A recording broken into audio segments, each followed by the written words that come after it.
So not bad. Relatively clean compared to a lot of cars. So $2 for a long trip down to Bangkok.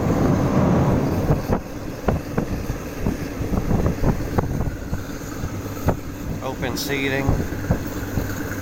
So I grabbed a seat facing forward with the window. Pretty nice.